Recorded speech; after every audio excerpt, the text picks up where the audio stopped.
NewsChannel 5 Network. This is Sportsline.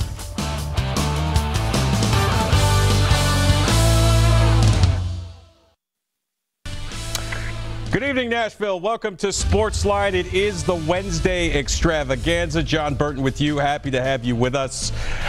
Coming up bottom of the hour, we're going to talk to Robbie Stanley, who covers the Predators for NHL.com. Try to get to the bottom of this whole Austin Watson situation. For those that don't know, Austin Watson suspended again by the NHL, this time indefinitely for alcohol abuse, and we'll get his thoughts on that. But first, it is Wednesday of Super Bowl week, so that means both the Patriots and Rams were due to hit the practice field today in Atlanta. So much going on down there.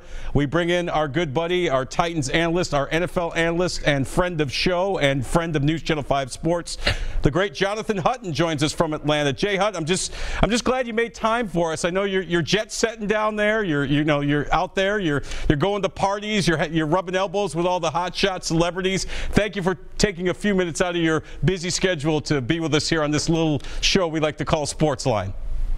I will always take time out of any schedule to join John Burton on News Channel 5 Plus. That's just the personal rule I have. And really, the jet setting and going to parties, I'm just simply trying to keep up with Paul Kuharsky and Chad Withrow on a nightly basis, which can be difficult to do at times. And also prepare for the next day's show.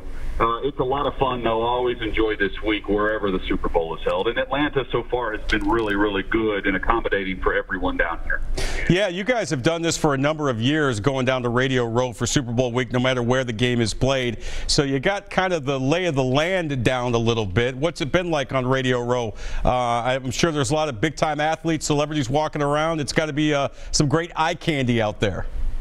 Yeah, if you're a sports fan or just a fan of entertainment, Radio Row is the place to check out some of those names and faces and to give your viewers some background on why Radio Row is what it is. Mm-hmm. You've got over 400 radio stations in one massive congregation. Wow. And if you're promoting something, even in some cases, years ago, and this is my 12th Radio Row, Adam Sandler, for instance, for a while would always have a summer movie coming out. And a bad one, I might add. Bad summer movies. But as a part of his contract, he would go to Radio Row every year and promote the film, even though it were January, February, to preview what was to come for the summer blockbuster. So they can hit every station and every market in the country on 1 or 2 days instead of making the tour around the country. They just show up to Radio Row, and everyone else is caught on to that. And it's now everybody from Eli Manning walking around to the Papa John once John Schneider, whatever his name was walking around one year. It's just bizarre. Mark Summers, here's one for you. Mark Summers from Nickelodeon was on Radio Row today. Really? Host of Double Dare. I never miss it. Random people walking around, and that's a taste of Radio Row. And then you're jam-packed shoulder to shoulder with every other radio station. It's a lot of fun. It can be hectic at times because you're battling for guests, but it's really a blast. So Nickelodeon, huh? And he signed to Ariana Grande. She used to work for Nickelodeon. She used to be on Nickelodeon. I haven't seen her. And normally the halftime performer comes around Radio Row on Friday, but they announced today that Maroon 5 will not be doing a press conference this year, which means they're not going to hit Radio Row. That's the first time in however long I can remember that the halftime performer's not going to do something to promote the halftime event. It's kind of weird, but they're the ones not doing it for whatever reason. Well, from what I heard, Jonathan, is because they originally wanted Rihanna to do the halftime show, but she basically said, "Look, I support Colin Kaepernick. Okay. You as a league do not, so I do not want to do your halftime show." And my guess is they don't want Maroon 5 answering a bunch of questions about Colin Kaepernick and why Rihanna isn't doing it and why are they doing it, et cetera, et cetera. That's just what I heard. So probably a PR move on their part. That's a better PR move, I guess, than Roger Goodell discussing the officials this week, here in Atlanta. At least they put a statement out and addressed that. It's just, I don't know. It's just strange. That was one of the things we always look forward to, whether it's Lady Gaga or Justin Timberlake or whoever walking around, Madonna one year. Nice. It's always cool to see the musical acts come through. Jonathan Hutton is our guest from 104.5 The Zone and Titans Radio. He is working Radio Row this week at Super Bowl 53 in Atlanta. Of course, our Steve Lehman is there. I will be there on Friday as we continue our coverage. Don't forget, you can watch the game on News Channel 5 Sunday at about 5:30. So we'll have it for you on the Big Nickel. All right, Jonathan, you mentioned Roger Goodell. He met with the media today. In years past, he's met the media on Friday of Super Bowl week. Now he's doing it on Wednesday in the middle of the week. I would imagine he got bombarded with some questions about what happened in that Rams-Saints NFC Championship game with the no call on the pass interference there with Nickel Roby-Coleman. What did he have to say about that, and are there any plans right now to expand replay to include penalty or no penalty? Well, you mentioned the PR aspect of the halftime show. I think if you're a PR firm wanting to put some spin on what happened in the NFC Championship game, Goodell probably checked all the boxes today. Because he was very vague, but he said all of the right things. Again, from a PR perspective, he said, look, I understand that the fans are frustrated. They deserve to be. They've looked and they work very hard to bring technology in to make sure they can do whatever's possible to address certain issues. But the biggest issue was that there was no flag at all. It was a no call. So do you really want someone upstairs buzzing an official on a no call on what everyone on the field says was a legal play by definition of a flag or no flag? Wow. It was one of those deals. Now, do I think that they should review all those plays? I'm towing the line on that, John, and I don't disagree with those that say if you open it up for instant replay on the Nickel Roby-Coleman hit, look, the NFL calling Sean Payton, Alberto Riveron calling Sean Payton after the game immediately to admit fault is admitting that a middle school referee would have gotten that call correct. I mean, it was that clinical of a pass interference definition. I get it.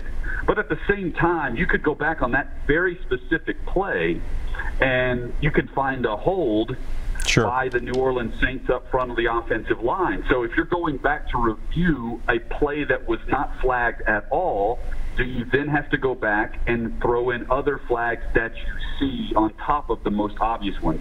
That's where it gets really grainy for me. And I understand that you want, at some point, you want the officials on the field to make the call or don't make the call. And human error is going to be a part of the sport. Even if you were to go up to the booth, they could end up making a wrong call. Who knows? I understand both sides of this. Jonathan Hutton is our guest, joining us from Atlanta side of Super Bowl 53 as the Patriots get set to take on the Rams. All right, what about, it's so funny, Jonathan, after the AFC Championship game where the game goes to overtime, the Patriots win the toss, they go down in one possession, put the ball into the end zone, score, the game is over. All of a sudden, everybody's upset. They want to change the overtime rules now. Did Goodell talk about that at all, and what are your thoughts on that? To me, it's just a case of, well, the Patriots won, so we're mad, so we wish the Kansas City had a chance to get the ball. I like the overtime rule the way it is. I don't know how you feel about it, and I was fine with sudden death, even in the playoffs. I'm okay with it. I'm not thrilled with how that game turned out, only because of the pace of play and the way the quarterbacks were dominant. Yeah. I wanted to see Mahomes get the football because of just how great he was all season and how he really rose to the occasion in the postseason as well. He lived up to all the hype and then some, and he was on the sideline and didn't have a chance to possess the football because of a coin toss. Yeah. So I do wish we could have seen that just from a fan perspective. Sure, Jonathan. I understand that. I'm sorry to cut you off. I understand that, but isn't the onus on the Chiefs' defense to? You don't even need to get a stop. Just hold them to a field goal, and your offense will get the ball back. Yeah. Look, it is the game of football. It's not a game of offense. And the Chiefs defense did a good job against New England in the third quarter where they completely shut down their run game. I mean, I get it. They did make some plays in that game. But for the game to battle back and forth, for the Chiefs to be down, 14-0 quickly, and to come back, get the game tied with a great second half, only to lose a coin toss, to me, it just feels a little less than, I won't say less than fair, because, look, fair is you go out and make a play defensively, too. You're allowed to do that. So I get your stance on it. The fan in me wanted to see Mahomes also try to match Brady. That would have been cool. Yeah, I agree with that. Did New England deserve to win the game? Yes, they did. Because they made those critical plays like they're known to do. Goodell mentioned that they will put that into the competition committee's hands on how to move forward on that. I think if they change anything in overtime, they would do it for postseason only, where you have the chance for both teams to possess the football. And what you could do if you're truly concerned about player safety, and that's one of the arguments that I don't completely buy, because the same people that say that with the league also want 18 games instead of 16 regular season games. Right. But my point is, if you're really concerned about that, the way to have both teams possess the football even after the first possession goes down and scores a touchdown is the second team then must go for two if they score a touchdown for the win. Right. And if you did that, then you're guaranteeing a winner on the second possession one way or the other, even if the first team scores a touchdown. So I think that's a way to combat that. Do I think they're going to tweak it and alter it in a drastic way? I don't. Off of one game. But, again, they're not adverse to changing overtime rules as things progress. And I think that's something that they will address. I don't know if they'll actually change anything, though.